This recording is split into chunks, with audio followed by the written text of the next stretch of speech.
Welcome everyone. I am Brandy Stitt, the Program Director for the Women's Business Center in Kansas City. Thank you so much for joining us for our Women Wednesday Entrepreneur Series. We're excited to have Christina and Aviva back again. This is the third of a four-part social media series that we host with Christina and Aviva. If you missed Social Media 101 or Facebook 201, then you can find that on the Women's Business Center YouTube channel. We do record all the sessions and post them there. Speaking of, we will be recording today's session and posting it on our YouTube channel as well. It usually takes us a couple days, so look early next week and we should have it available for you to review or to share with anyone that you think could benefit from this session. As I mentioned, this is a four-part series. Christina and Aviva will mention this as well during the presentation. Next week will be our final session on Instagram and Twitter 201. And I will share our Eventbrite page if you would like to register for that session. So at this time, I would like to go ahead and introduce our presenters, Aviva Ajmera with Solve KC and Christina Hager with Ovations Digital. And I'm going to hand it over to you. Thank you so much, Brandy, and thank you everyone for joining us. As Brandy said, I'm Christina Hager, and I'm the president of Ovations Digital, and I am a social media strategist. So what that means is I help individuals, brands, and organizations use social media strategically to reach your business goals. And that's really important to me because that's what it's all about. And I have clients on both the B2C and the B2B side. So clients in e-commerce, restaurants, fashion, fitness, wellness, as well as consulting, tech, SaaS, construction, and a myriad of different nonprofits, boards, and individual thought leaders, doctors, attorneys, scientists, speakers, authors, people that really want to launch movements and ideas. So I really get to see it all with my company, and I'm very grateful. In addition to that, I'm also a featured speaker and keynote speaker on social media strategy, social media trends. I just had a lot of fun this morning recording a podcast all about the latest trends for 2021 in social media. And I'm also part of the Forbes Communications Council, where I do write articles for Forbes about social media. Aviva and I are both business owners ourselves, so we understand firsthand all of the issues, excitement, and jobs that you as a business owner have to go through. And so know that our goal for you is that you can get the best out of your social media, and today specifically the best out of your LinkedIn to see the best ROI for you and your organization. Hi everyone, I'm Aviva Ajmera. I am co-founder of Solve KC, and I have been giving a version of this class for the past 6 years to entrepreneurs and marketing professionals and nonprofit organizations all over Kansas City. And I am thrilled today to be partnering with Christina. She is my personal social media guru. I also wanted to give a big thank you to the Women's Business Center for sponsoring our entire series. We've been teaching these classes for 9 months now. Today, we have over 100 people signed up, and we see many familiar names and friends from other classes. So welcome again, as well as many new names. And we're looking forward to bringing you into our family through our class today. So through the course of our series, we've actually had really unimaginable success. We've been able to teach these classes to over 1,700 people across 40 states and 30 countries. It's been really exciting to see all the different kinds of businesses that are wanting to learn a little bit more about how social media can help them. And many of you have started to follow us on social media, and we welcome you to do that on not just LinkedIn, which is what we're talking about today, but also our other platforms. And then for anyone who hasn't seen the original request, go ahead and put your name, the type of business you have, and the name of your business. And we will do our best to support you on social media as well. So my firm does a lot of strategic planning and implementation work for clients. We also work with a lot of board of directors to help them become high performing. And common to all of this work is marketing and social media. I have been a part of a large international consumer products good company, 2 international B2B consulting firms, and now I own my own B2B consulting firm. Each of those companies uses social media differently. Christina and I also use social media differently because we have different kinds of businesses. So our hope for you today and throughout our series is that you will figure out what works best for you. We will teach you tips and insights and share some real business examples so that you can follow those businesses, those that we consider to be best practice. As Brandy mentioned, this is the 3rd class in a 4-part series.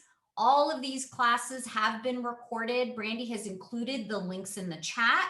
We've got one more class, which is next week. It is on Instagram and Twitter, and we would love to have you join us for that class if you're available. So what are we going to be talking about today? We will start with some data. So I am an economist by training, and Christina works with data all the time when it comes to making social media more effective for her clients. So we wanted to just start with some data to really ground your understanding of why it's so important that you get really good at social media for your business. We will debunk some of the confusion around some of the terminology that tends to accompany social media, and we call that how to speak social. And then we're going to do a deep dive into lots of good stuff with LinkedIn. We will start with talking about how to build a really effective personal profile, because it all starts there. Then we'll talk about how to get connections. We'll talk about how to use LinkedIn for thought leadership. We'll talk about groups. Then we'll transition into business pages, how you distribute content. We will throughout talk about LinkedIn trends. We'll talk about hashtags because everybody always has questions about hashtags. And we will talk about tools because we're going to be sharing a lot of content and we know it can be overwhelming. And we want you to know that there are resources out there. Along the way, we will pause and answer some questions.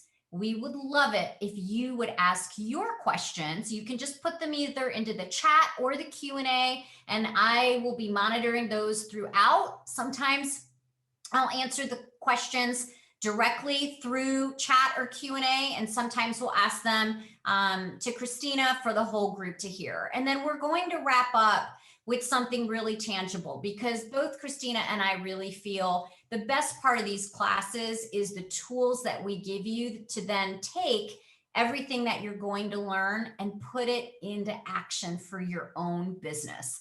Brandy has sent you some worksheets and some slides in advance. We highly recommend you keep those handy so that you can take notes throughout our time today.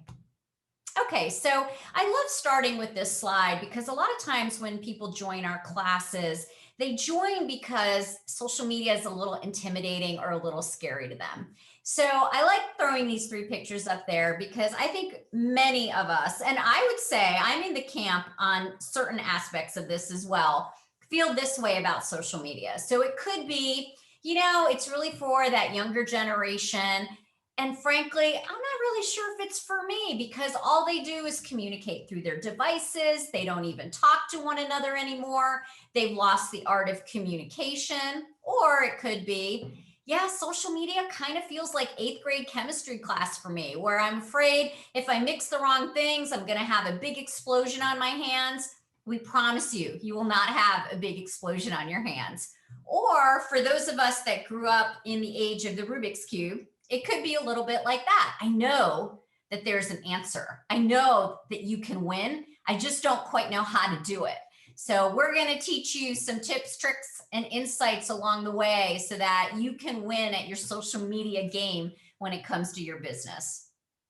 Thanks, Aviva. So part of knowing how to use social media strategically and how to use LinkedIn is first we have to know what's even going on social media. So here's a crazy statistic. 1.3 million new users joined social media every single day last year. That's from Hootsuite's data offerings that they gave us just a few months ago. This is amazing. So if you remember one thing, that's an amazing stat to pull out. And so what does that really translate to? Aviva crunched the numbers for us. So if there are 86,400 seconds in a day, that literally translates to having 15 new social media users every second. So we just gained 15 and now another 15. And now we're up to 45. There, that's the whole class, me doing that. But that's essential. Understand demographic, they're on social media. That is what people are using today, whether you're on the B2B or the B2C side. Now, what they want to use it for might be different. So LinkedIn has actually surpassed Facebook as the #1 social platform for B2B marketers. 95% of B2B marketers are using LinkedIn for organic or non-paid content marketing. And we're seeing traffic from LinkedIn. It's giving you great visitor to lead conversion, 3 times that of Twitter and Facebook. In fact, this is huge. 80% of all social media B2B leads, they come from LinkedIn. That's huge. And members are 50% more likely to purchase from a company they interact with on LinkedIn. We're seeing 50% of social traffic to corporate websites is coming from LinkedIn. So whether you are on the B2B or the B2C side, there is a reason that you need to be on LinkedIn, either personally as a business leader, as a business owner, as an entrepreneur, or your business as a business page. And honestly, there's probably a good argument to be made for both of those situations. And we'll talk about it a little later. And when we think about it, we have to think about how the target demographic is changing. A lot of times when people think about social media, they link it with millennials. Well, I have to tell you something. Millennials currently have $200 billion in spending power. And over their lifetimes, they're going to have $10 trillion. So to ignore this demographic or not take into account how much they use social media to research products, to discover new products and services, that would be a huge mistake. And if you're our B2B friends on this call and you say, well, sure, they're just buying makeup online or they're just buying t-shirts. For the first time, millennials have overtaken Generation X as the most populous generation in the workforce. They now make, as of December 2020, they now make up over half, 50% of their workforce. And they are using social media to research products and services. So no matter what your organization is, if you are targeting any demographic, but especially thinking that you might be targeting millennials, 50% of the workforce, know that they're going to want to see you and your business on social media. Yeah, every time I hear these numbers, it's just astounding to me, the kind of engagement and the kind of impact the people that are on social media have on purchasing and therefore the economy. And one thought for you all to have that came to me as I was listening to this, you know, what social media was 5 years ago is not what it is today. What it was even 2 years ago as it relates to your business is not what it is today. So I really applaud you and am proud of you for joining us today, because when it comes to LinkedIn, which is a really different social media platform, it is really predominantly, not 100%, but predominantly a B2B platform. It is so completely different than it was 2 or 3 years ago. And certainly from when it first launched many, many years ago, which is when a lot of us first heard about it, and it wasn't relevant for us, but today it's relevant. So let's walk through this slide. This is in your handouts. This is what I call the money slide. And for those of you that have joined us for our other classes, we update this slide every single time we teach this class. We pull from at least 30 different resources to make sure our numbers are current. What I started doing is adding in the upper left-hand corner when this page was updated. So if you joined us for any classes previously, make sure you use this version, as this is the most current version. The reason we love this slide so much is it really compares and contrasts the 4 primary social media platforms that we talk about throughout our series. And the reason we spend the time going through this is because you may be on one social media platform and thinking, I need to get on a second social media platform. Or you might not be on any one for your business and you're trying to figure out which one is the right one for your business. Or you might be diving into LinkedIn today, but you know that maybe down the road you might want to check out Instagram. Well, we want you to have this as a reference for you. Okay, so Facebook, the most popular social media platform, the #1 site to influence purchase, 2.7 billion users. 70% of US adults, over 90 million Facebook business pages. And on average, users are spending almost an hour every single day on Facebook. They don't do it all at once. They tend to break it down between 6 or 8 times a day, but they're on it about an hour every day. And it is great for photos and videos and links and events. And if you didn't join our class 2 weeks ago and you want to learn about that, Brandy has provided the link for you. LinkedIn, what we're talking about today, the world's largest professional network. It is business oriented. It is ideal for news and articles and conversation, for connecting with top industry influencers. 772 million users, 40 million business pages. The demographics are a little bit different. About 80% are 35 plus, but if you think of it as a professional network, that makes sense. 90 million senior level influencers and 64 million decision makers. So sometimes when you think about what platform is best for your business, you have to think about who makes the decisions at the places that you're trying to sell to. They just added stories in the 4th quarter of 2020, and we'll talk a little bit about it. It's a new feature for LinkedIn. It's best for networking, reinforcing your brand, building professional credibility, business development, and B2B businesses. Instagram, the 2nd most popular social platform. It is a social sharing site around pictures and 60-second videos. Instagram now has 1 billion users. And about 500 million of them use stories. Stories is a great feature that got added on Instagram, and we'll talk more about that next week. 90% are under the age of 35, so millennials and Gen Z. However, the age group of 55 plus is seeing the greatest growth on Instagram. And 75% of US businesses use Instagram. Another really cool feature about Instagram, they allow users to share content on their Facebook and Twitter pages. If you love hashtags, Instagram is your social media platform. It's where you can game out on hashtags.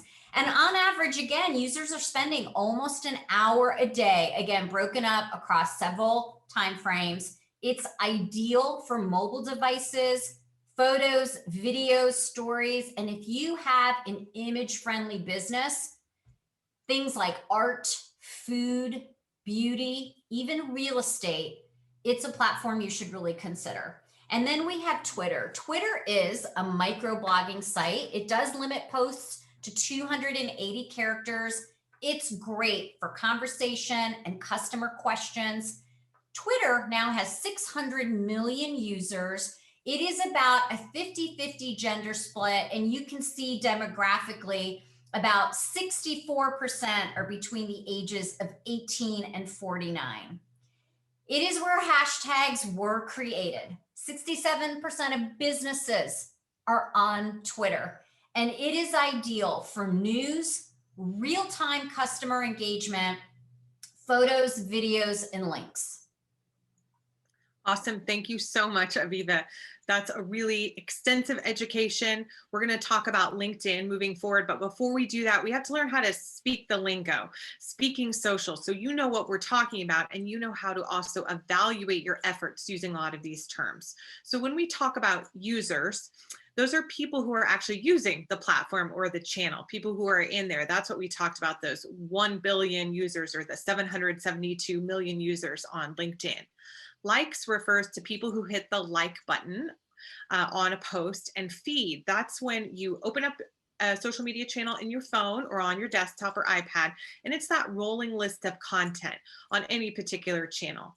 A connection refers to a person who you've added or who's added you. It has to be a mutual acceptance on LinkedIn for you to have a connection. And engagement refers to anyone who engages with a post being a like, a share, a comment. Engagement is a really important metric to track because it lets you know, are people into your content? Are they responding to it? Are they living with it? Are they doing something with it? Share refers to people who take your content from your page or your business page and put it literally onto their feed or their page. And click through is a metric of people who click through onto your website. It might be a microsite, website, downloadable white paper, something where they have to go somewhere else. And then we also always get asked about hashtags. So hashtag is the # followed by a grouping of words, no spaces. And it really collects content over a particular subject, day, theme, brand, group of words. And it has to do with some type of content identifier. So it could be a fun hashtag. Hashtag, I always say, hashtag Wine Wednesday, since today is Wednesday. Or it could be hashtag B2B, hashtag speaker, hashtag thought leadership, hashtag shop local. So it connects your content that you post with that hashtag with all other content on that social media channel posted with that hashtag. So it's a great way to sort of group content and get your content grouped with other content that's specific to that topic or subject.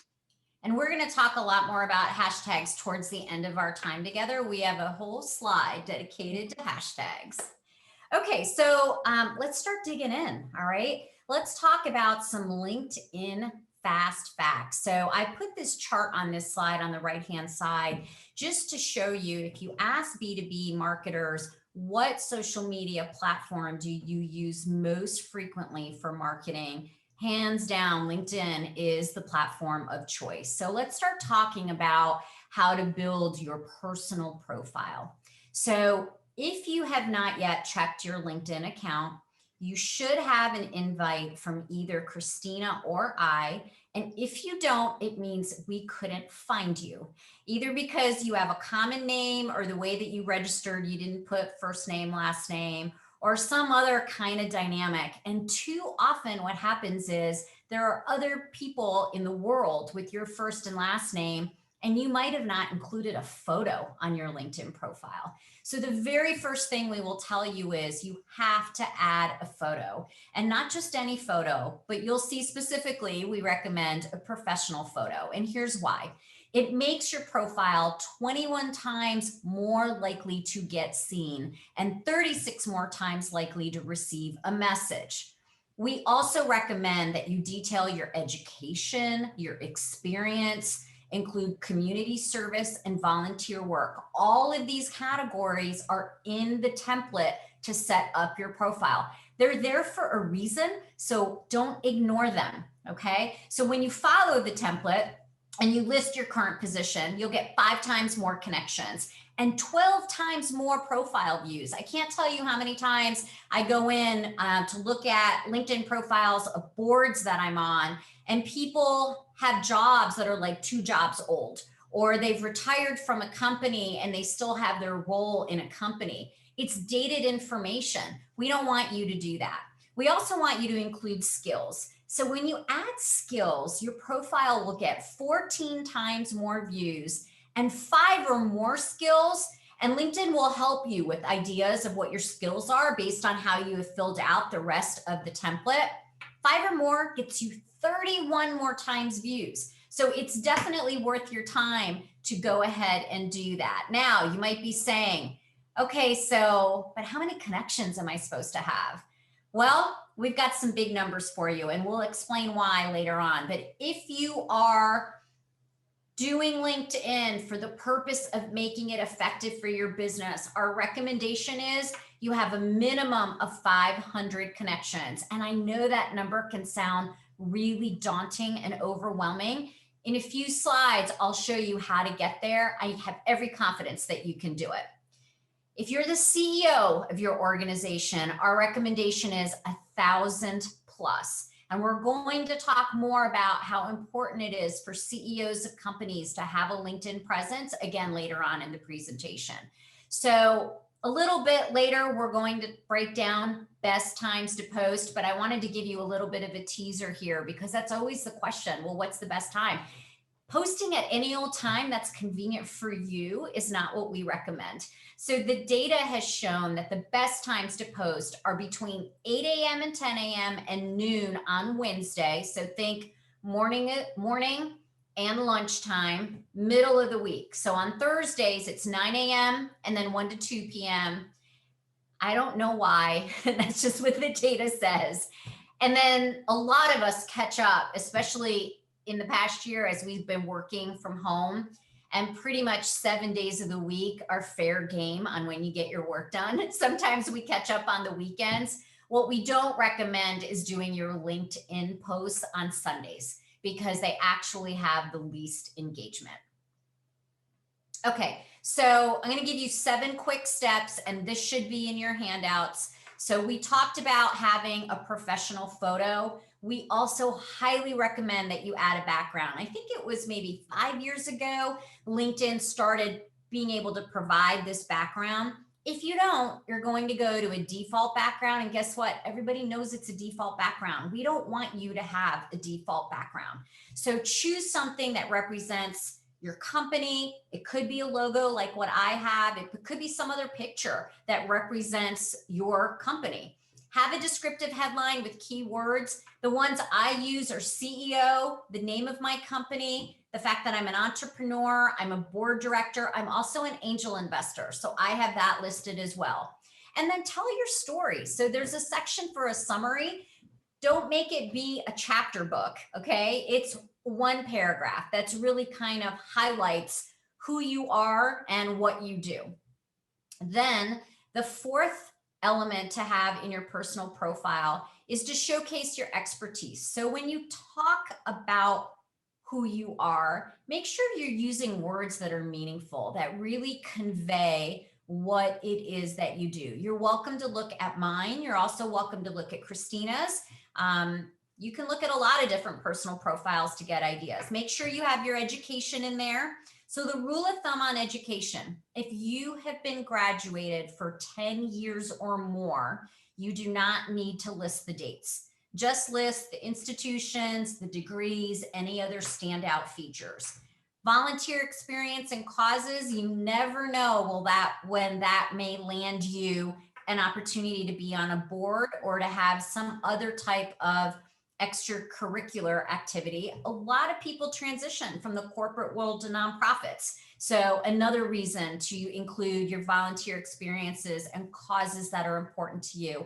And then the last step is recommendations. You don't need 20 recommendations, just get a handful of them.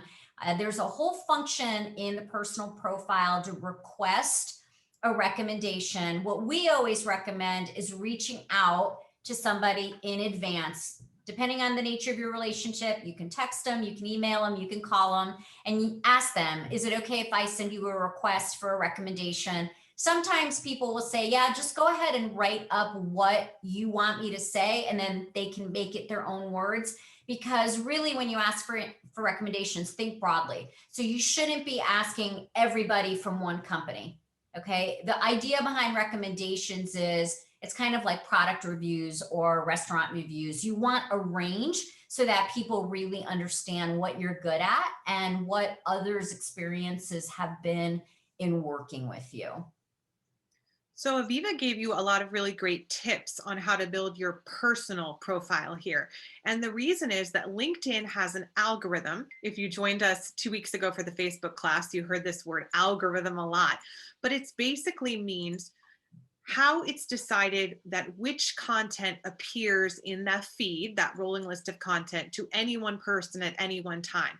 And even if you open up your LinkedIn, you'll see that you don't just see content in chronological order. There is a rhyme and a reason for why you see the content on your screen that you do. And part of getting your content and your personal profile through the algorithm is making sure that everything is filled out completely. LinkedIn really prizes and prioritizes completely filled out LinkedIn profiles. And so what can you do? So some extra tips, right, to make this stand above. If you have a chance to share results and data in a prior role, in a current role, in your summary, do that. The LinkedIn profile, or excuse me, algorithm, and people in general like to see increased growth, grew revenue. Those are attention grabbers for anyone. You need to add some media. So it used to be called the media section. Now sometimes it's called featured section, and it's under your profile. It gives you a chance to add multiple pieces of media. And this can really be anything, but we suggest you need at least 3 for LinkedIn to recognize that that piece is kind of fully filled out. And it can be anything, a link to your company website, or a video that features you or your company, a PDF, a blog. It can be something that you upload or something that you drive people to, but then it nests nicely underneath your profile. And it's a really great opportunity to share more about yourself. Then LinkedIn also gives you the opportunity to use LinkedIn as a publishing platform. You can actually write and publish an article on LinkedIn. We'll talk about this in a little bit, tips for that. But we say in order to have a fully realized LinkedIn profile, try to have 3 articles that you've published. But if you can do at least 1, we tip our hats to you. That's getting the job done. And then lastly, and this sounds so silly, but I can't tell you how often we have to remind people, if you want to be active on LinkedIn and help your personal brand or your organization, you have to post. You have to post things on LinkedIn. We'll talk later about some of the things you can post, but you absolutely have to engage in the platform. And also, if you list some industry information, it leads up to 9 times more profile views. And we just want to let you know all the data that we've pulled and put into this presentation. We are quite literally updating the deck the morning of.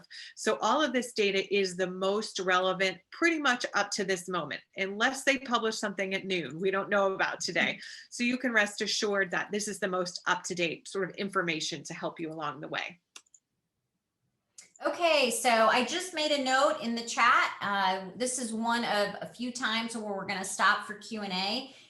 This is a question we get all the time, and it is, should you accept everyone who sends you a connection request? So Christina, what's our point of view on this? So it really depends, and it has definitely evolved over time. It depends on your objective and your business. So really you need to look at who is asking you for a connection request and why. Viva and I are going to give you some good examples of this, but I err on the side of if they look professional, if they have a picture, if we have connections in that we both have some of the same connections in our network. If they sent me a note and let me know why they wanted to connect with me, then I say, yes, let them in. You just have to realize whenever you accept a connection, they also have access to your connections. That's a value to them. But that's also how we network. And so I think it's nice to be generous with your network as long as it makes sense for both parties. So, the rule on this used to be, and this was back when LinkedIn launched, 15 years ago, maybe a little bit longer, where it was really a place for a digital resume. And the rule was never accept an invite from anybody that you don't know. Well, now LinkedIn is being used so differently as a social media tool when it comes to not only establishing yourself as a professional, a leader, an influencer, but also your company. And we will spend some time a little bit later on talking about that. So personally, I used to be very tight in my rules, but that was kind of old school. And as I've started to use LinkedIn more for my business, I have opened up who I accept invites from. I still don't accept them from everybody, but I have opened it up tremendously based on exactly the criteria that Christina has just shared with you. Okay, so I don't see any more questions yet. So I'm going to leave that invite open. I think we stopped 2 more times for questions. And we'll just kind of continue so we can get to the content. So we had mentioned a few slides ago that our goal for you is to get to 500 plus connections, or 1,000 plus if you're a CEO. So let's talk about how you do that, because depending upon where you're at, that could just feel like an absolutely ridiculous, unattainable number. And first of all, you should know it takes time, and you should just have patience with that. And that's okay. All right. So the easiest place to start is think about who you're connected with on your other social media platforms. So start with Facebook and Instagram, and people that you know in those 2 platforms. Go in and search, see if they are on LinkedIn, and send them an invite. You can also think about people that you know not even on social media. So who's in your neighborhood? Who do you know through certain hobbies or extracurricular activities, maybe social, maybe service providers. It could be alumni of any of the schools you went to. It could be parents of your children's friends or parents from the school that your children go to. Think about who you've worked with. So currently, maybe in the past. From a business standpoint, you can think about who your clients are, who your vendors are, maybe some prospects. And really all that you do is just start popping their names, typing their names into the search bar, and their names will come up, okay? And then if we can advance one slide here, as you start doing that, you will get suggestions from LinkedIn on people that you might know. And you might get suggestions. I think we got a little bit ahead of ourselves. Christina, can you back up to the other slide, please? There we go.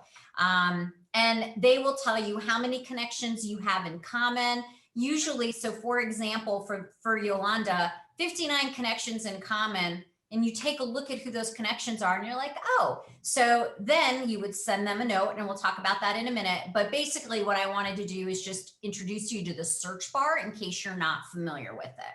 Okay, so the next slide, how do you actually send an invite?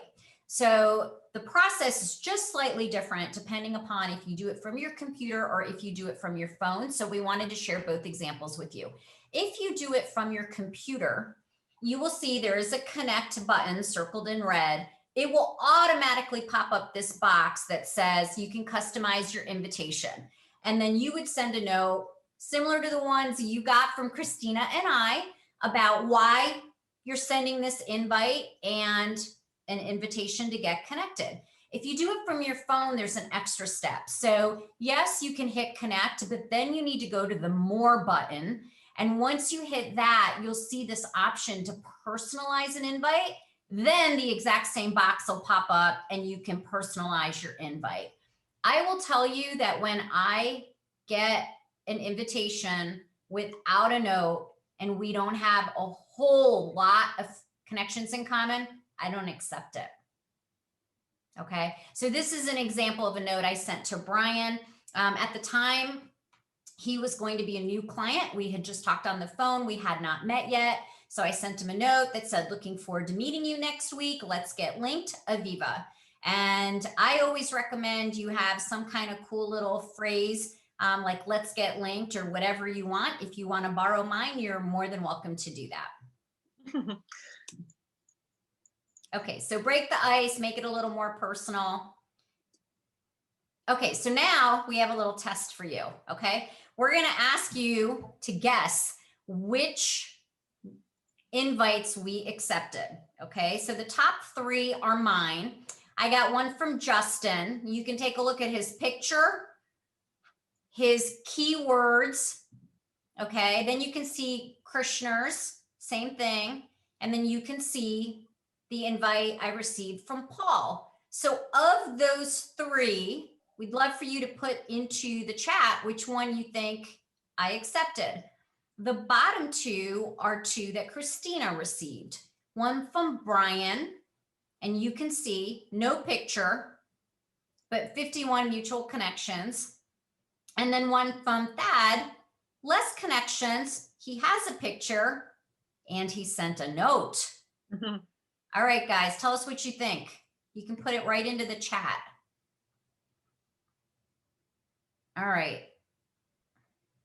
You guys are either afraid to guess or you just want us to give you the answer today. So we're just going to give you the answer. So I only accepted Paul's. Okay. I will tell you, Justin, I was not interested in any of his keywords because I felt like he was just going to try to sell to me.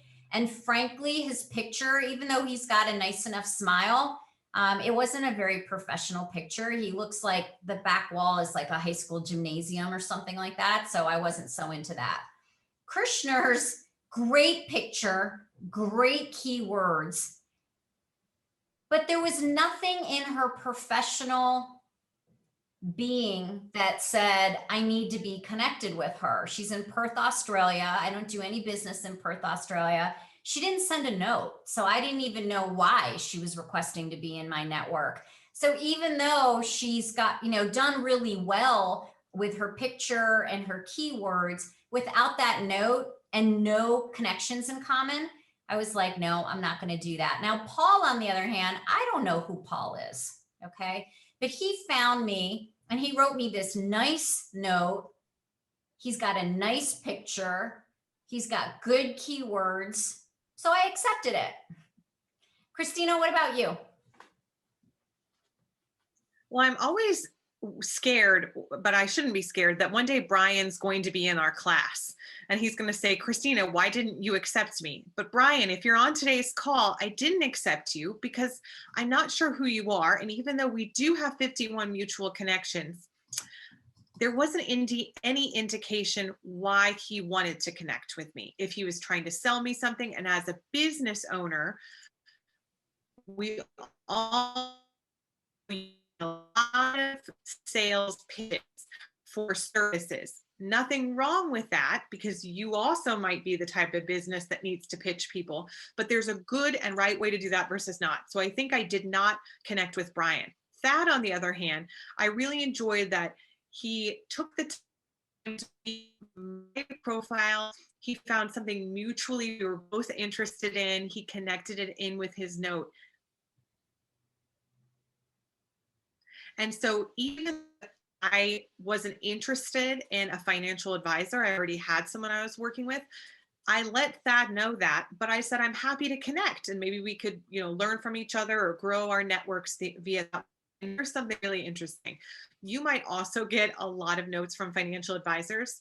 And I will accept all of them. And I just let them know I'm not interested in that service. But I have actually had it happen where they have been pitching me their financial advisory services. I've said, no, thanks, but I'd love to connect. And it turns out then they've needed some social media consulting. So actually they ended up hiring me.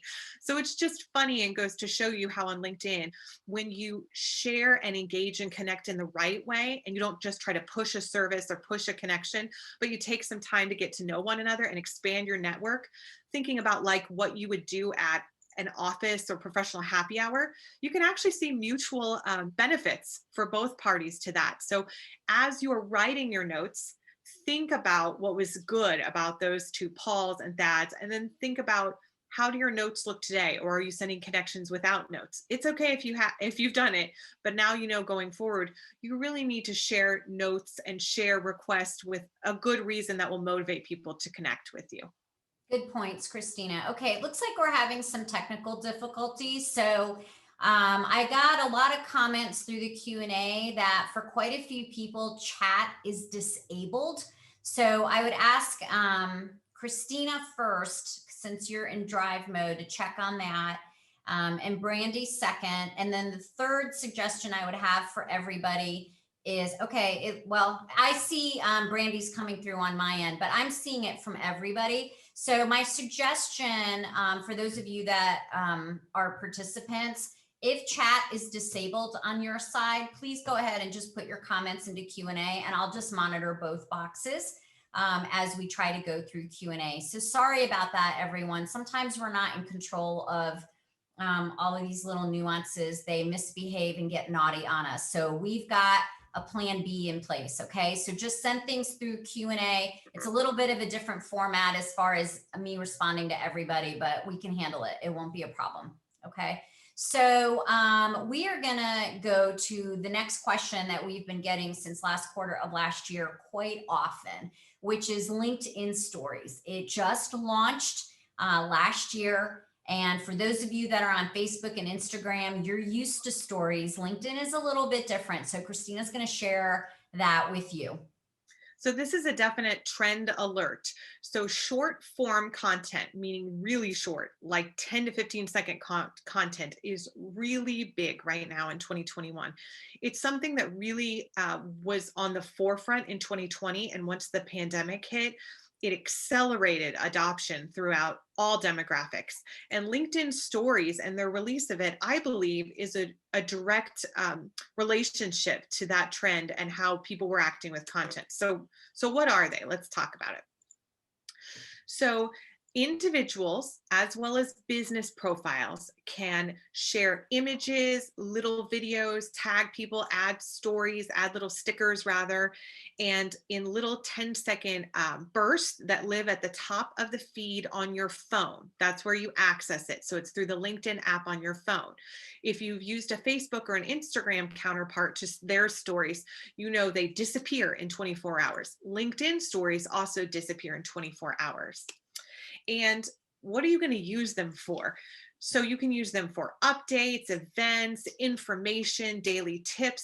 They're really casual. And I have to say on LinkedIn, they are a little clunkier to make. They just don't have all of the creative features that they do on Facebook or Instagram. So if you're used to creating stories in those platforms, LinkedIn will feel a little more awkward, but they're getting there. And I think they'll continue to make the experience better. Also, from your business page, you actually have the opportunity to put a link. So this is really exciting because you can put a link to your website, to your event, to registration, to a white paper, to a YouTube, whatever you want them to go look at it. And it has the opportunity that maybe someone will click on that and want to look at it, as opposed to a post in the feed where it might get hidden with all of that other information. So we've shared some LinkedIn stories. And in fact, if you've connected with Aviva and I on LinkedIn, you can go look. I put up a LinkedIn story today all about this. So you can look and just see how it's casual. It's a photo. I put a little sticker. I tagged Aviva. Very easy. It took me maybe 30 seconds to make each story. So it's quick, fast, and not super duper branded like some of your other content may be. Okay, you guys are doing a good job of sending questions in through Q&A. We like that so much better. I mean, we like each other, but it's way more fun to answer your questions than the ones that we pre-populate based on what others have asked. So a couple of things. It looks like we're trying to fix the issue with the chat setting. And then somebody asked if we would send the recording directly to your email. Brandy has posted the link to the YouTube channel and I reposted it in the Q&A. This particular class will be up, I think, within a week or so. So you will have access to the entire recording at that time. And then, okay, so here's some fun questions, Christina. The first one is, I know on Instagram, the story can be a bit informal, but do LinkedIn stories need to be more professional? The idea is LinkedIn should always still be professional, meaning you are okay with the content being seen by your employees, employer, clients, and customers. So I still would not say this is not time for duck lips and bikini selfies. However, you can be a little more casual in terms of you can just make a video on your cell phone, or you might be saying, A lot of people sometimes take a picture in front of a sign and say, like, going to this event today, and it's super casual and fun. That is fine. The content still needs to be professional. And we're really seeing a blend of what is your personal brand on LinkedIn. And people are starting to shift what their personal brand is. And a lot of times your personal brand still includes your interests, hobbies, causes. There's nothing wrong with showcasing some of that, but this is not the time to take pictures of your food and post it for fun, unless you're giving a shout out to your favorite homegrown local restaurant and you're making a business point out of it. So sometimes that's really just a gut check that you have to do for yourself. But I would also say and urge you that if you're a business owner or a marketing team lead or an entrepreneur, you should start to get sort of a set of rules or a social media handbook for you and your employees about what's appropriate and not appropriate to share about the company or surrounding the company. That might be helpful in sort of answering some of those questions, because it is different for every different organization. We'll talk about on Instagram some of our favorite local businesses, and things that like our favorite gym owners share are going to be different than our favorite construction company presidents. Right. And really the best way, if you're not sure, I mean, Christina's advice is awesome. Just get into LinkedIn stories. I mean, they're already in your feed. So just see what other people are doing to get a sense of the range on professionalism. So a couple of questions. I didn't realize LinkedIn stories disappear after 24 hours. Why does this happen? And how can you research older disappearing stories? Go ahead, Christina. So you don't know what you've got until it's gone is the Yeah. song lyric, and it applies to LinkedIn stories. Instagram stories have a way to be saved in highlighted albums. We'll talk about that next week. As far as I know, there is no way to save your LinkedIn stories. Now that might be wrong or a new feature. I'm going to glance at it when we do our next slide. But as far as I know, there's no way you can go back and view someone else's story. Once it's gone, it's gone. Short form content disappearing. This is sort of LinkedIn's answer really to things like Snapchat and TikTok, because that was so popular. And this isn't content really that you want or need, frankly, to be hanging around for that long.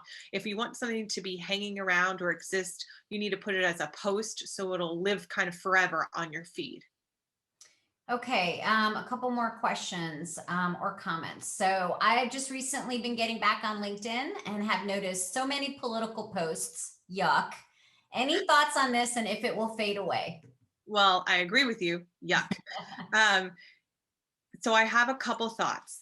Number one, we'll say politics and social causes. We've seen an increase in all of that tremendously in the last year and in the last few years, both from brands and organizations as well as personal profiles. Okay, so on both sides. I think that people willing to get into the political fray or social causes fray, even businesses and organizations, I think that's a trend that's here to stay. I don't think we'll see it as much as it is now, but that is a trend. I will say though, LinkedIn just released a report in the last week that they're sort of cracking down on content that is not what they call business professional. And they're starting to sort of deprioritize that through the feeds. So it will be interesting where that political chatter on LinkedIn goes. Such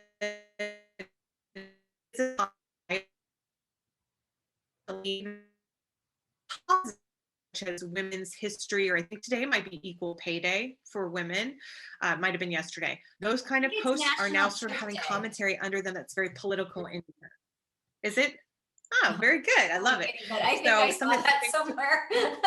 Something to post about. So I think it is a trend that will fade a little bit, but I think some of that is here to stay. And I think that also has to do with that blending sort of the personal and professional brand. Aviva has been quoted extensively actually in an article about if you should or shouldn't post about politics. And usually a great rule is just don't talk about it. Just don't. Yeah, that's always been my rule of thumb. So we have a question here. I'll ask it, and we can answer it really in a more general way as well. So, is there any way to politely and professionally let recruiters know on the profile that third-party recruiters will not be responded to? Or is it too off-putting and better to be handled in emails? So, let me go ahead and take a shot at it, and then Christina, you can add to it. I would say not on your profile for sure. And you can just choose to not accept people's requests. On the other hand, I often, as I am working to expand my network, and that's really because I've got other objectives from a national standpoint, bankers, wealth advisors, people trying to sell me things, people from around the world wanting me to invest in their startup because I'm an angel investor. The response I give them when they send a connection request, and again, I check all those other things that we talked about a few slides ago, is happy to connect. You know, I'm not interested, thank you, but not interested in your product. Please, you know, something like, please take me off your distribution list or something like that. So, and you can do that through LinkedIn messaging, not even through email. Sometimes people will email you and I do the exact same thing. Happy to stay connected. You know, thank you for reaching out, not interested. For angel investors, I usually just tell them I'm in an angel investing group. So I only invest through the companies that come through our group. And that's usually good enough. Christina, would you like to add anything to that? Spot on, totally spot on. I will circle back really quickly to LinkedIn stories, in which there is no way at this time to save a LinkedIn story in the platform.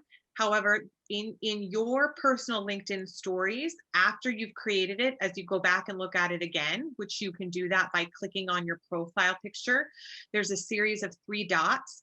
If you click on those 3 dots, it gives you the option to download. So it will download the story to your phone where it will live like in your photos. So you can save the work you've done if you really, you know, like your story.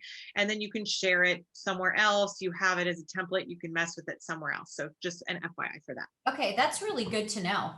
Okay, I think we're gonna move on so we can get to all the other good stuff we want to share with you.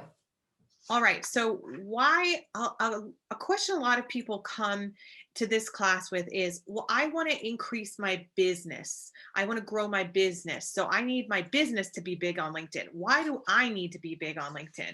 If you are a business leader, your employees want to hear from you, and LinkedIn is a perfect place to do that. You can use it to communicate with your customers, consumers, employees.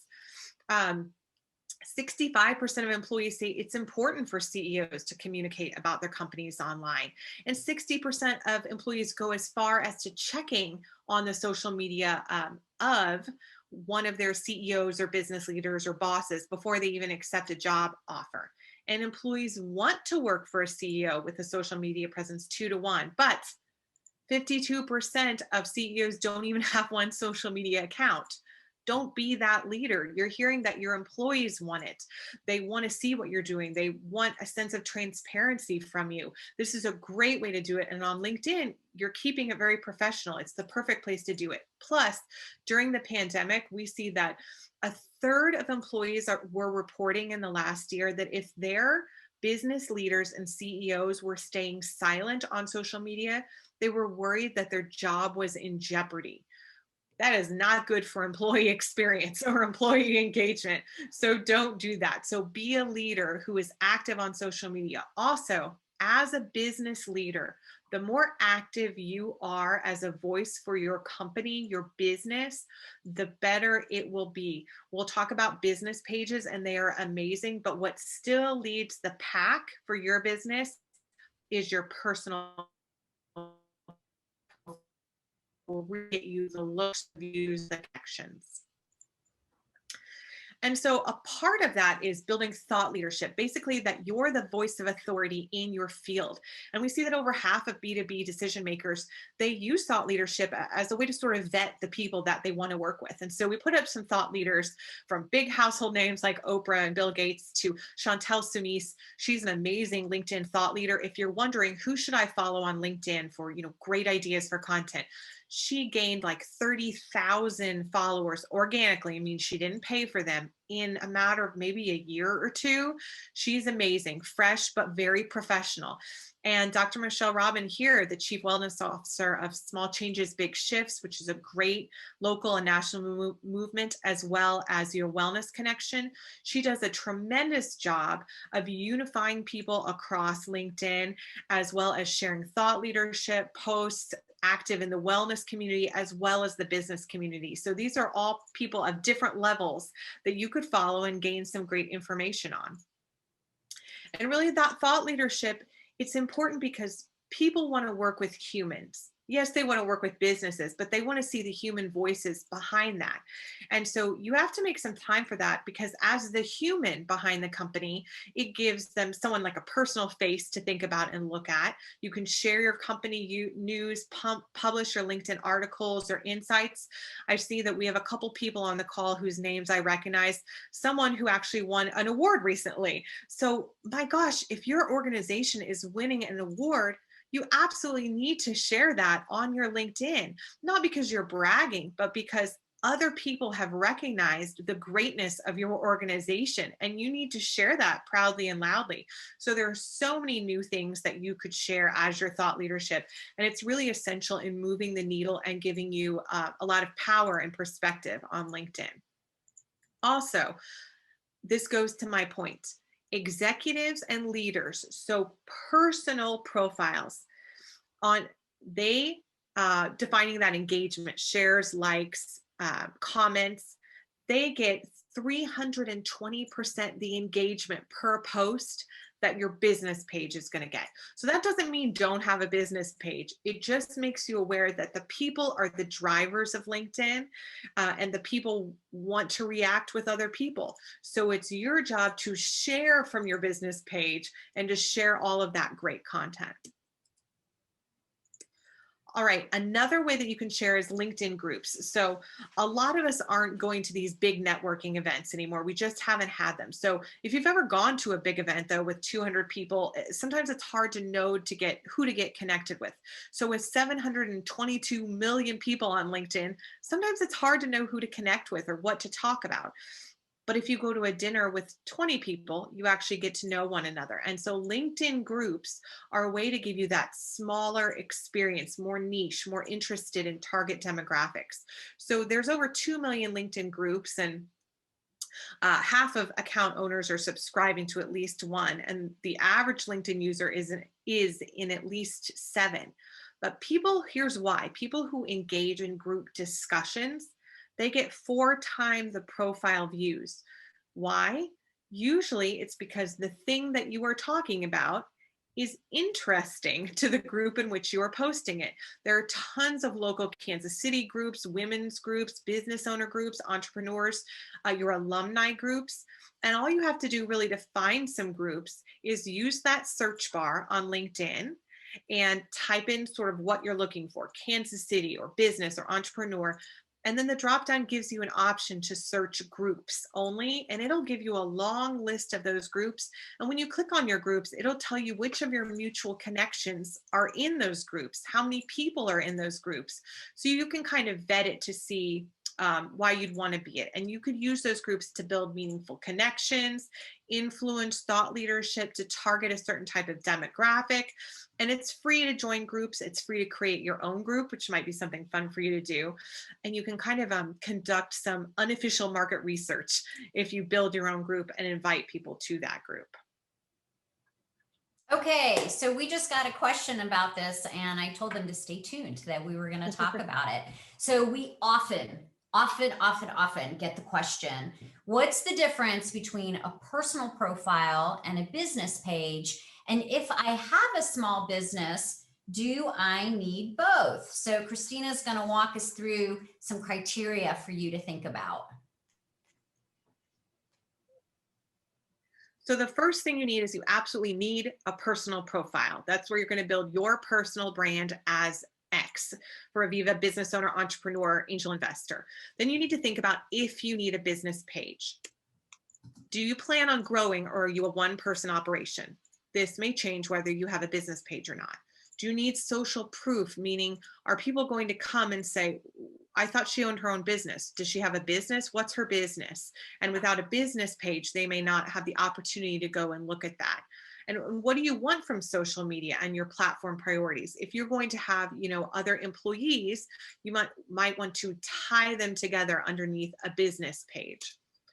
Also, a business page gives you a good opportunity for people to search for you. Its business pages are more highly ranked by SEO, search engine optimization.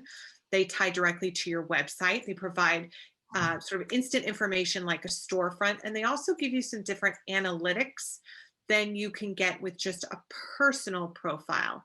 So my recommendation is, most likely, if you have any type of business, you want to go ahead and have a business page. There are rare exceptions, maybe the occasional author or speaker or artist on LinkedIn may not need a business page. That would be different for Instagram and Facebook, as we talked about last week. But really, if you are having a business, and especially if there's anyone besides you, you need a business page. Okay. I think the other ones I answered already through Q&A and chat. So let's go ahead and keep moving. Okay, so we kind of just explained that our recommendation is most people are going to have both. If you're curious as to why, first let me say, if you're curious as to what the different content is that you would post on them, feel free to look at Christina and my personal and business pages, and you can see there is a slight difference. So regarding your business page, it's very easy to set up, but again, some proof points on why you want to do it. It showcases your company. It does build buzz and brand awareness, and it positions your company as a thought leader. It's also a great way for you to highlight your team's expertise, so giving your company more credibility. It's a great way to nurture existing relationships. So if you think about the people that you sell to, whether it's other businesses or consumers, it's a way to have ongoing communication with them, let them know what's going on in your organization. Christina talked about SEO. More and more, we're also finding it's a tremendous recruiting tool. So again, thinking about who those big generations are that are in the workforce and how they use digital and how they use social media. Guess what? They're researching you online. And in addition to going to your website, they want to see what kind of social media presence you have. It also does drive traffic to your company website. So I've got this example here of McCown Gordon. I'm going to talk about them a little bit more in a moment. But the reason I have it in here is when I first started working with them back in 2015, their social media following for their business page was like a few hundred, 200 to 300. And now, I actually just checked it this morning, they're at over 9,000 followers. And that's through a lot of work on their part. So again, we told you from the beginning, be patient with yourself, both in your own connections, but also on your business page. A great company for you to follow if you want to see the range of the kind of content that they put out there. But I will also tell you their executive team does a lot of work in sharing their posts. And we'll talk about that a little bit more in a minute and why that's so important. I love that success that you helped them with, Aviva. That's amazing. And so they had to execute it. So we can teach, but they have to implement. They've got to do. So when you're setting up your business page, again, you want to make sure that it's complete, or LinkedIn will not recognize it as a fully formed business page, and it won't prioritize your content. Pages with complete information get 30% more weekly views. So you need all of the things essentially that you needed for that personal profile. The logo, view, call to action, and LinkedIn is very helpful with nudging you if it's not completely filled out. So go ahead and follow, the playbook for really getting everything set up. And LinkedIn offers awesome ideas for business pages on how to set up, how to give call to action, and really think about it. And I was talking about it this morning with another agency owner out of Denver. You have to talk on your business page and message as your customers would. So think about what your customers are calling your services, what your customers are looking for, what the end user wants to know. That's the kind of information that should go on your business page.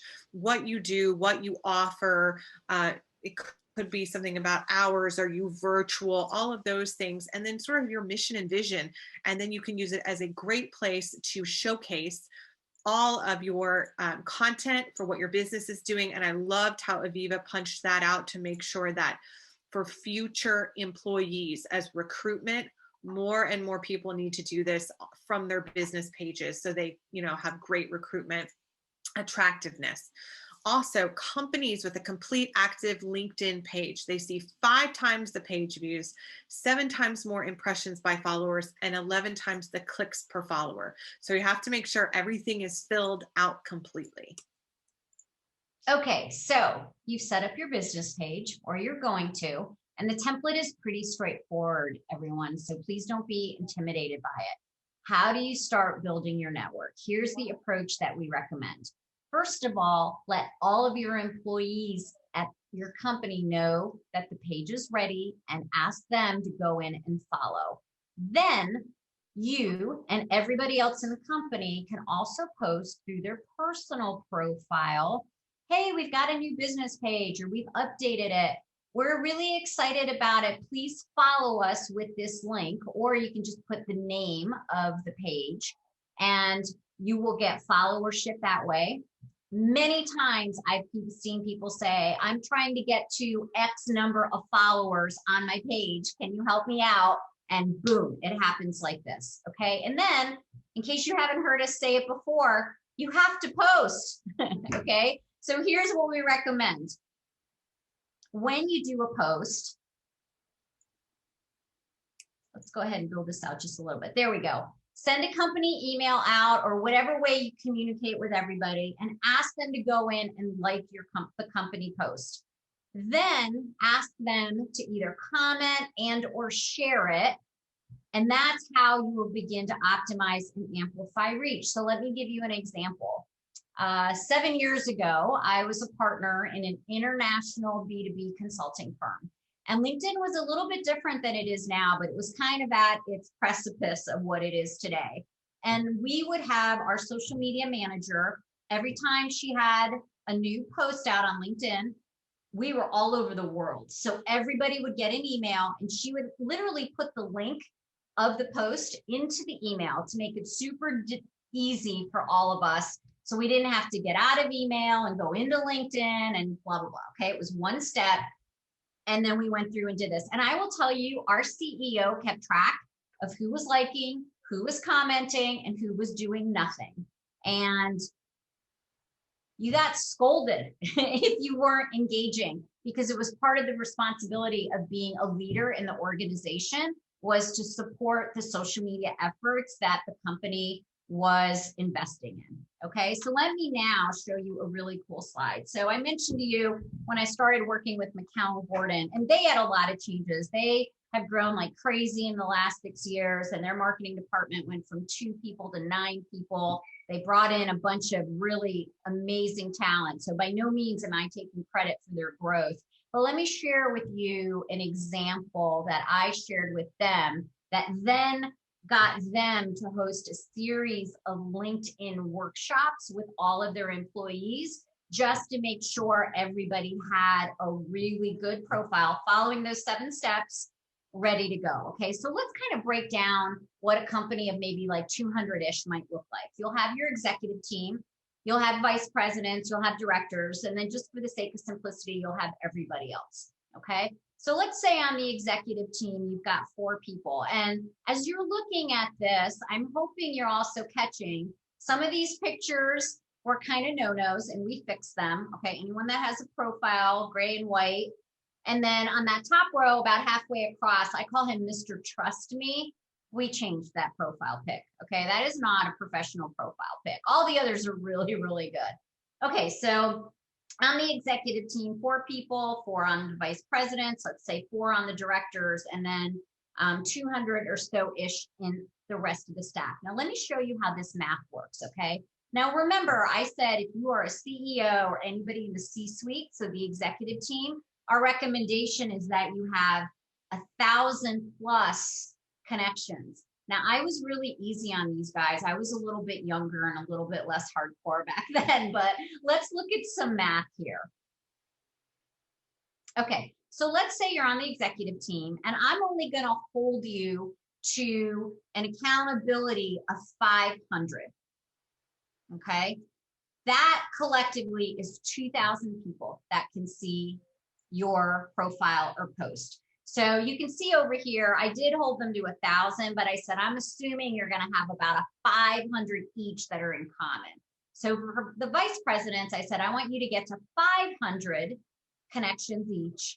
And I said, again, I'm going to give you some leeway and say you only have 250 that are in common. For the directors, the same math, 500 plus, 250 each unique followers. And then for the rest of the organization, my goal for them was 300 or more. So usually they're a little bit younger in their career. They might frankly just not know as many people. So I said, you're obviously all going to have one another, but let's say that you only have 100 unique connections in each of your profiles. So when you start to do the math on that, if everybody were to go in and share a company post, you potentially have 26,000 unique people that could see one company post. Now, yes, there's a lot of disruption with things like algorithms and all of that, but it just shows you the power of the math of what could possibly be when you get everyone in your organization, A, on LinkedIn, B, supporting the post that the company makes. So I love that slide. I love that slide because no matter the size of your organization, it shows you the power of social media and the power of getting your executive team involved, the power of getting your employees involved, and just how that can really help the reach of your business page, which is essential. And so when you're sharing content, then what kind of content gets the most engagement, right? Because you're going to have a lot of bang for your buck by people sharing it. Well, let's make sure they're sharing the right thing. So post with images, huge. They get 98% more comments. They get 2 times the engagement. Post with links, get 200% of a higher engagement. Videos see 5 times more engagement on LinkedIn. Long form content is popular on LinkedIn. This is sort of the outlier because on things like Facebook and Twitter, we're saying keep it snappy, keep it short, 250 words. You can go ahead and share those long paragraph-like posts on LinkedIn. That's okay. People come to this platform expecting that. Now, I did say short form content is becoming very popular, but just know on LinkedIn, you can still use that long form content. And of course, if you're going to distribute this, it's a great strategy to share it started from your business page and then have leadership and employees share it from that page. Aviva gave you some great strategies on how you can do that. You can send everyone an email with the link. LinkedIn now has a button from the business page after you have posted something where you can click down to say sort of share with team or something like that. And then it sends a notification to your team members. As a marketer, that might be a way that you go about it. Make sure that you repurpose and reshare. If you're mentioned in an article or your business is shown in an interview or on TV or on a web series, you should be resharing and repurposing all of that. And don't forget to tag people in your posts. So if you as a business page or a personal page for that matter, are putting up a great video of your CEO or a great video of one of your employees, tag them so that they know that it's happening, and also so that people can see that they're included in that. Tagging is a really powerful strategy. Do not willy-nilly tag 20 or 30 people. unless they are actually involved in that post. That's a new strategy some people are employing on LinkedIn, and we do not like it. And it's not really helpful. It feels spammy. Okay, so don't do that unless it is a case that really calls for it. Yeah, I would agree with that. So I just accepted an invite of a very young professional that I was trying to support. And he in turn turned around and did a post and tagged like 30 people in his post, and it included me. I ended up sending him a note asking him to not do that anymore without my permission. So Christina is on point on that. You tag people only with their permission. If you go back and look at just our posts for these types of classes over the last several months, a lot of times we like posting the companies that we're bragging on because we want them to get credit for what a great job they do. I always contact either the CEO or the marketing director or whomever the appropriate person is to make sure that they're okay with it. If you look at the way Christina and I do posts for these classes, we not only tag each other personally, we tag each other's businesses, and then we always tag the Women's Business Center because they're a sponsor of these events. So you can get a sensibility of how to do it. And it's really easy. It's not hard to do at all. Good. Just sort of knowing the best practices is really important. And it's just like with your connections, you have to know the best practices on how to do that.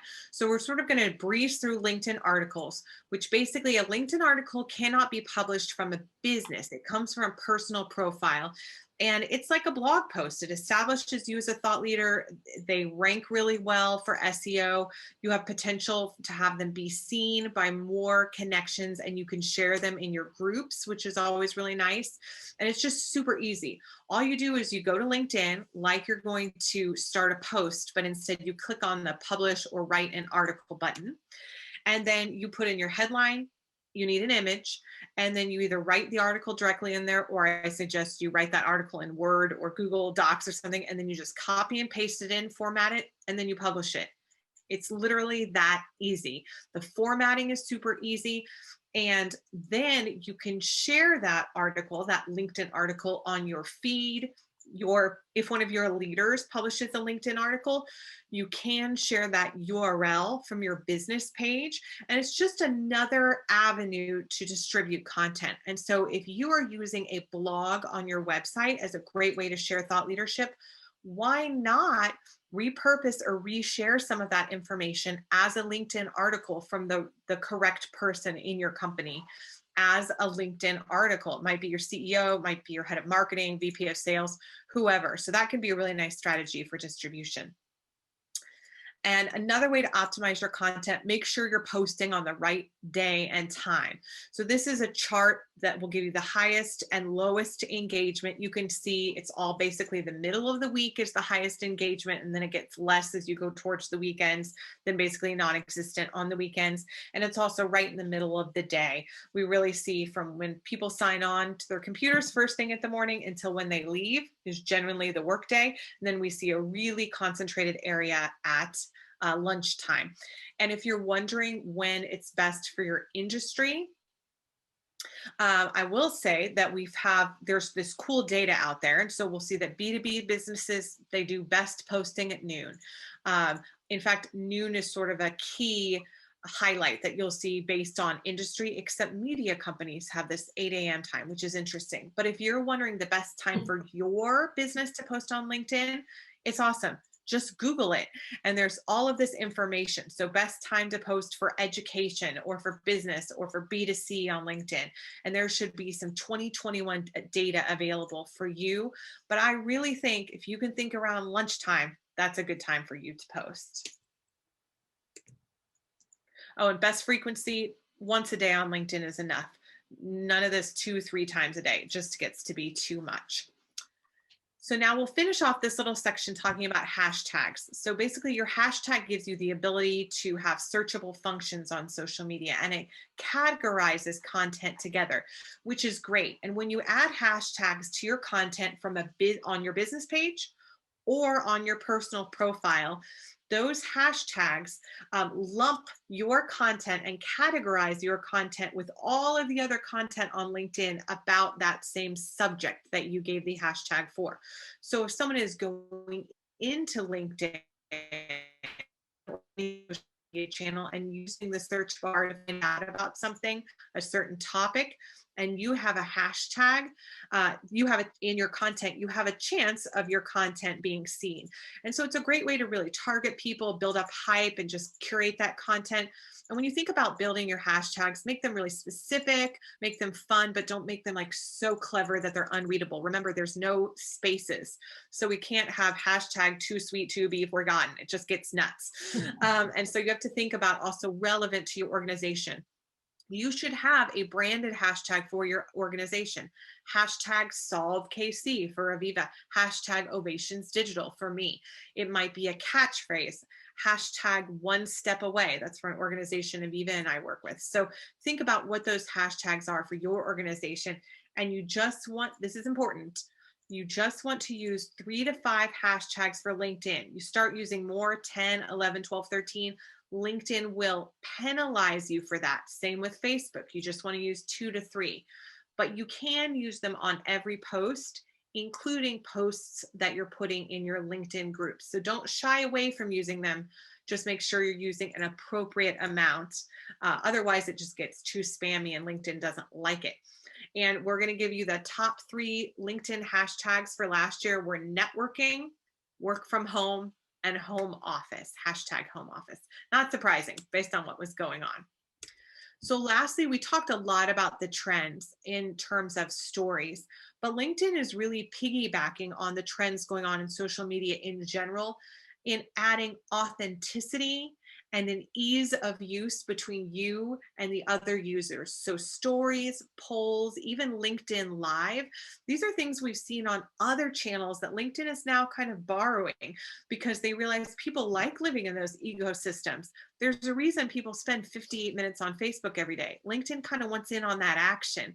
We also see a huge rise in employee advocacy. This means in organizations giving their employees the education and the permission on how to use social media to sort of wave a hat for their organization and say how great their organization is. Very, very essential for recruitment. And your employees are some of your biggest assets. Give them permission and functionality to help them talk about your organization on social. And also we've seen the rise of the social media savvy CEO, the CEOs of Walmart, doing an amazing job. The CEO of Union Square Hospitality doing an amazing job to really share the messaging of their organization on LinkedIn. So a trend that we'll see continuing and probably getting even bigger this year. Okay, so I have been answering all the questions through Q&A, and for the sake of time, because we only have 4 minutes left, we are going to keep going and just kind of breeze through. All the remaining slides should be in your handouts. So Christina, should we just go ahead and kind of fly through the next few slides? Sure thing. So we always suggest some social media do's and don'ts. Creating a strategy is always a do. If you're not sure how to get started with social media, hire a strategist. Write down your business goals and think about how you want social media to use, to be useful to those. And make sure you track your results and understand each platform. And this is Aviva's biggest thing. And I'm going to let her say it because it's so important to her and to me. It is. And can you see, I made the font size bigger. And Christina, can you hit? There we go. I even had to do a little dance for you. If I was teaching a class in person, y'all would see me kind of like doing this. I cannot stress enough. I think we've kind of given you the message throughout. It is so important to be engaged on LinkedIn. We call it reciprocity. What we mean by that is engage with others on their profiles, like their posts, comment on their posts, share and brag about your friends that are winning awards and doing great jobs. Make sure you do all the other things we've talked to you about. It makes a difference in the algorithms. But frankly, what Christina and I always try to do through all these classes is create community amongst those of us that are on here. So hopefully throughout the course of today, you all have gotten to know each other a little bit better, a little bit about your businesses. We really encourage you to go in and support one another. We have sent you LinkedIn requests so we can do that for you. If you don't have a request from us, again, it's because we couldn't find you. So please go ahead and invite us to be a part of your network. We would like to support you on LinkedIn. It's so important for your business, and we want you to have that benefit. And if you're trying to use LinkedIn for your business, there are tons of tools that you can use. These three, Canva, WordSwag, and Pablo by Buffer, help you create content. Canva is sort of my number one go-to. And then you can use publishing tools like Hootsuite, Social Pilot, Buffer, and Meet Edgar and Sprout Social. The latter two are more extensive, more for social listening. And basically you can schedule your posts using any of these tools. Saves you some time in the long run. And then just, this is in, I don't know if this is in your slides. It's in the handouts. Yeah, so just take a look at this so you know you won't be posting the wrong things. This slide, again, there's nothing on here that we haven't already said to you. Again, it's just a recap.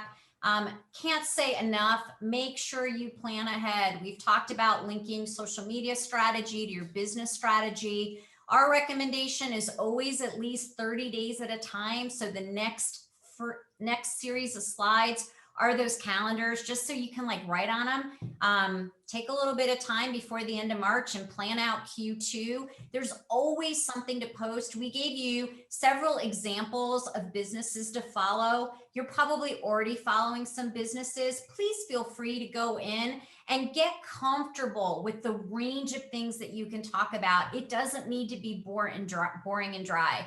Make it personable. Make it be a company that others want to engage in and maybe ultimately want to work for.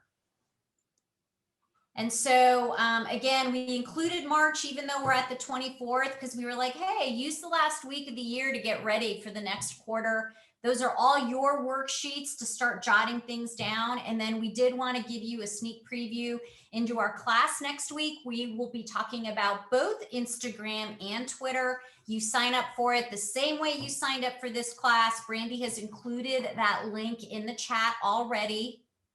And then just a reminder for all of you, how to connect with us, our businesses and us personally. This is the website to go ahead and sign up. And again, it's next Wednesday at 1 p.m. And that is actually the very last class that we are planning to teach of our social media series as of now. So we hope that you join us.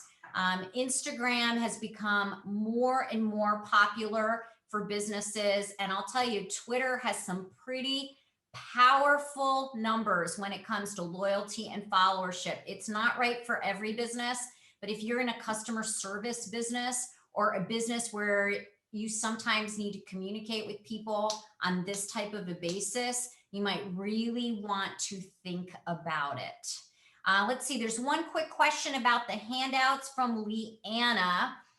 Brandy, you should have her email, I believe, through the registrant list. She's saying she didn't see the link or have them in her inbox. Leanna, if you got the link to this Zoom, you should have the handouts. They are an attachment. They're in PDF form.